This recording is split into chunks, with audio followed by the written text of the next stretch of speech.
గోంగూర అండి, కట్ట వచ్చి 20 రూపాయలు. పెద్దగా ఏమి ఇప్పుడే బిగిన్ అవుతున్నాయండి. సంక్రాంతి పండగకి చాలా వరకు అందరూ రావట్లేదు. ఆకుకూరల వాళ్ళు, కూరగాయల వాళ్ళు, పళ్ళు అమ్మే వాళ్ళు హైదరాబాద్కి వెళ్ళిపోయారంట. అందరూ హైదరాబాద్ నుంచి ఆంధ్ర వెళ్ళిపోయారంట. అందుకని వాళ్ళ క్లాసులు వస్తాయి అని చెప్పని పెద్దగా ఎవరు రావట్లేదండి. ఎక్కువ అండి పెద్ద పెద్ద షాపుల్లో కంటే ఫ్రెష్గా ఉంటాయండి. రోడ్డు పక్కన పళ్ళ మీద పెట్టే వాళ్ళ దగ్గరే కూరగాయలు ఏవైనా చాలా బాగుంటాయి. జాంకాయలండి, కేజీ 100 రూపాయలంట. చికెన్ అండి 100 రూపాయలు తీసుకున్నాను గోంగూరలోకి, సరిపోతుందిలే అని చెప్పని ఇప్పుడు గోంగూర చికెన్ కలిపి వండేస్తాను నేను. గోంగూర 2 కట్టలు తీసుకున్నానండి, 2 40 రూపాయలు. ముందుగా గోంగూర అంటే చికెన్ శుభ్రంగా కడుక్కొని అన్నీ కలుపుకొని పక్కన పెట్టేసుకుందాము. ఇవి అంటే మనకు చికెన్ నానేలో పండే వాటన్నిటిలో అప్పుడు మనం గోంగూర వలుచుకోవచ్చు, అప్పుడు టైం కలిసి వస్తుంది. చికెన్ అండి చల్లటి నీళ్ళు పెట్టి కాకుండా గోరువెచ్చటి నీళ్ళు పెట్టి కడుక్కుందాము.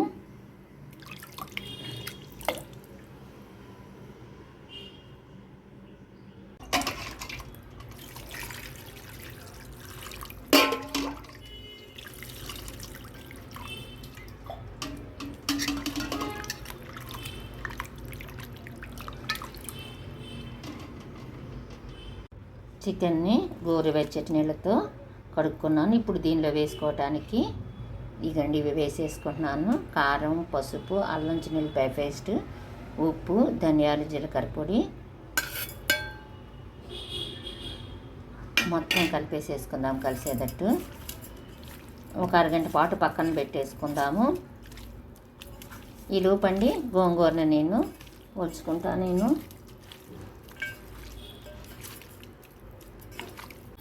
మూత పెట్టి పక్కన పెట్టేసుకుందాము. ముందు మనం వలుచుకునే ముందండి కొంచెం ఇట్లా అనుకుంటే సన్న ఇసుక ఉంటే పోతుంది, లేకపోతే ఎక్కువ సార్లు కడగాల్సి వస్తుందండి.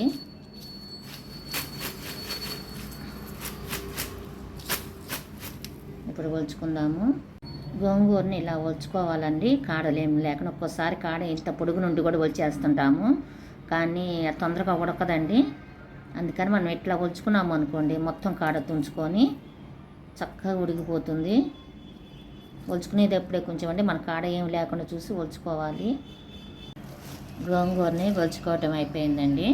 ఇప్పుడు కడుక్కుందాము. మనం కడుక్కునే ముందండి చికెన్ని స్టవ్ మీద పెట్టేసుకుందాము.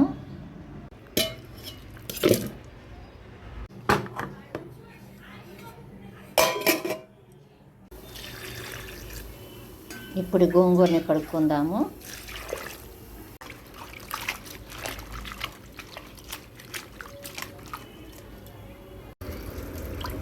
చూడండి సన్న ఇసుక ఎంత ఉందో. మనం ఇదిలిచ్చి కడుక్కుంటేనండి తక్కువ సార్లు కడుక్కుంటే సరిపోతుంది. అది ఇదిలిచ్చలేదనుకోండి ఆకుకూరని చాలా ఇసుకుంటుంది, ఎక్కువ సార్లు కడగాలండి. ఇప్పుడు కొంచెమే ఉంది.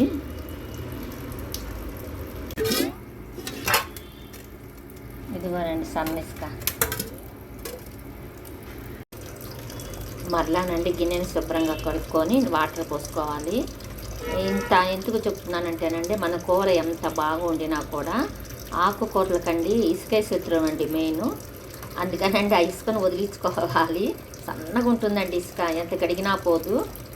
చాలా తలనొప్పండి ఇసుక ఆకుకూరలకి. మనం ఎంత బాగా వండుకున్నా తినేటప్పుడు కొంచెం ఇసుక తగిలిందంటేనండి అసలు కూర తినాలనిపించదు. అందుకనే కడుక్కునేటప్పుడు కొంచెం ఎక్కువసార్లు కడుక్కొని శుభ్రంగా కడుక్కోవాలి ఆకుకూరని వండుకునే ముందు. అందుకేనండి నేను ఇసుక గురించి ముఖ్యంగా చెప్తున్నాను. నేను చింతపండుకు కూడా అంతేనండి. ఒక్కోసారి అండి మనం పులిహోర చేసుకునేటప్పుడు అండి కసకసలాడుతూ ఉంటుందండి పులిహోర కూడా.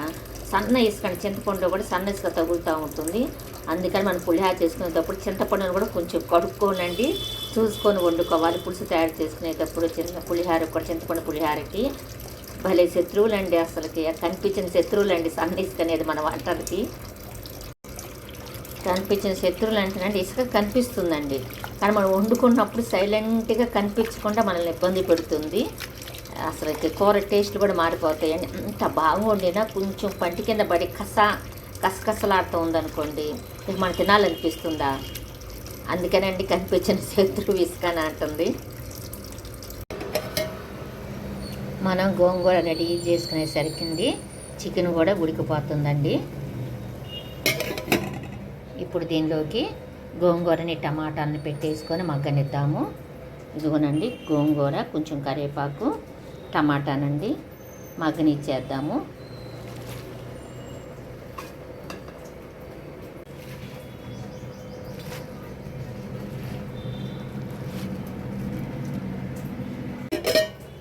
చికెన్ రెడీ అయిపోయిందండి. ఇక కూర తయారు చేసుకుందాము. స్టవ్ మీద బాండీ పెట్టుకున్నానండి. నూనె వేడైంది. ఇప్పుడు దీనిలోకి కట్ చేసుకున్న పచ్చిమిర్చి, ఉల్లిపాయలు కట్ చేసి పెట్టుకున్నాను. ముందుగా పచ్చిమిర్చి వేసేసుకుందాము. ఇప్పుడు ఉల్లిపాయలు వేసుకుందాము.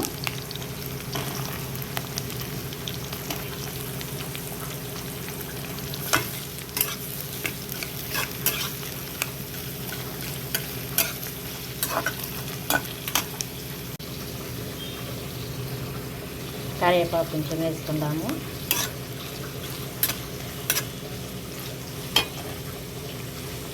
ఒకవైపు గోంగూర ఉడుకుతుందండి. దీనిలోకి కట్ చేసి పెట్టుకున్న కొత్తిమీర వేసేసుకుందాము.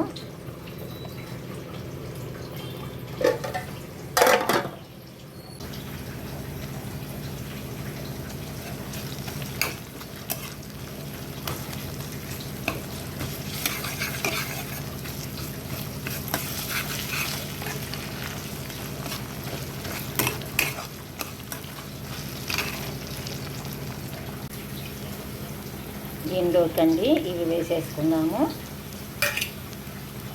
చికెన్లోకి ఆల్రెడీ అండి ముక్కలు కలిపేసి ఉడికిచ్చాము. ఇప్పుడు వేసేయానండి గోంగూర కోసము. ఇప్పుడు దీంట్లోకి చికెన్ ముక్కలు వేసేసుకుందాము.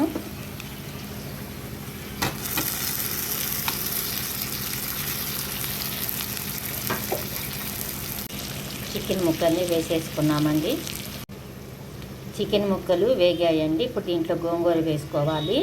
మనకి ఇట్లా వేగితేనండి మన ఫ్రిడ్జ్లో పెట్టకపోయినా కూడా గోంగూర చికెన్ అండి చక్కగా సూపర్గా ఉంటుందండి.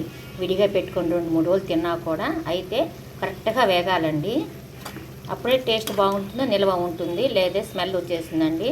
నాన్ వెజ్ కదండి, జాగ్రత్తగా ఉండాలి కదా, అందుకనండి ఇట్లా వేపుకోవాలి ఎర్రగా. ఇప్పుడు గోంగూర వేసుకుందాం. దీనిలోకి గోంగూర ఎంతవరకు వచ్చిందో చూసుకుందామండి. గోంగూర కూడా ఉడికిపోయింది. దీన్ని మెదుపుకొని గోంగూర దాంట్లో చికెన్లో వేసేసుకుందాం. ఇప్పుడు గోంగూర కూడా మెత్తగా ఉడికిపోయిందండి. 40 రూపాయలు చూడండి, ఇంత కాలేదు గోంగూర. చికెన్లోకి గోంగూరని వేసేసుకుందాము. ఇప్పుడు దీనిలోకండి మనం చికెన్ ముక్కలు కలిపేసుకున్నాం కదా, ఇప్పుడు గోంగూర, పెద్దలిపల్లి ఇవన్నీ వేసుకున్నాం కదా, దానిలోకి ఉప్పు వేసేసుకుందాము. మరలా కొత్తిమీర చల్లేసుకుందామండి. చివర్లు వేసుకున్నామంటేనండి కొంచెం మళ్ళీ తేడా వచ్చేసి స్మెల్ వస్తుంది. అందుకని కొంచెం ముందుగా వేసేసుకుందాం. కొత్తిమీరని మగ్గిపోతుంది వేడికి. అన్నీ కలిసేటట్టు తిప్పుకుందాము.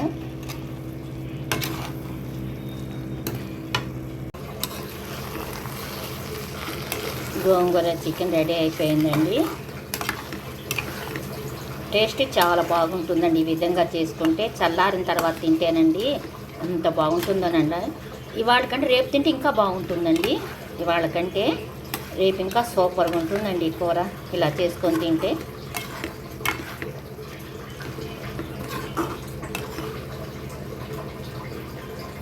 గోంగూర చికెన్ అండి ఇంకొంచెం మగ్గాలండి. ఇంకో 5 నిమిషాలు ఉంటే అయిపోతుంది.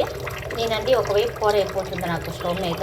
నేను వెంటనేనండి గిన్నెలు కడిగేసి సాధ్యమైనంత వరకు ఓపుకుంటేనండి పనులు చేసుకుంటే నా ఆరోగ్యం అండి. ఇదిగోనండి ఇది గోంగూరది, ఇది చికెన్ ఉడకబెట్టుకున్న గోంగూర చికెన్ అండి ఇంకొంచెం మగ్గాలండి. ఇంకో 5 నిమిషాలు ఉంటే అయిపోతుంది. నేనండి ఒకవైపు కూర అయిపోతుంది నాకు స్టవ్ మీద. నేను వెంటనేనండి గిన్నెలు కడిగేసి సాధ్యమైనంత వరకు ఓపుకుంటేనండి పనులు చేసుకుంటే నా ఆరోగ్యం అండి. ఇదిగోనండి ఇది గోంగూరది, ఇది చికెన్ ఉడకబెట్టుకున్న. దోమలు ఎక్కువైపోతున్నాయి హైదరాబాద్లో. మనం ఇట్లా పెట్టేసామనుకోండి సింకుల్లో దోమలు వచ్చి కూర్చుంటాయి. వెంటనే మనము కడిగేసుకుంటే పని కూడా అయిపోతుందండి. మనకు వంట ఒకవైపు చేసుకుంటే ఒకవైపు మనం గిన్నె శుభ్రం చేసి వేసుకుంటే పని చాలా తేలిగ్గా ఉంటుంది. కూర దించుకునే ముందండి కొంచెం నూనె ఎచ్చబెట్టేసుకొని ఇదిగోనండి ఇట్లా వేసేసుకొని మొత్తం కలయి తీసుకొని దించేసుకుందాము. గోంగూర చికెన్ రెడీ అయిపోయిందండి. నూనె తగ్గి వేయాలనుకుంటా అండి. మరీ కూరలో నూనె లేకుండా వేస్తేనండి టేస్ట్ మారిపోతుంది, అసలు రుచి బాగోదండి. మరీ ఎక్కువ కాదు తక్కువ కాకుండా ఇట్లా వేయాలండి. కొన్నిట్లో బాగా తగ్గించుకున్న పర్వాలేదు కానండి, చేపల కూరతోటి వీటికి అతిగా కాకుండా కొంచెం అన్నంలో కలుపుకుంటే టేస్ట్ ఉండాలి కదండి.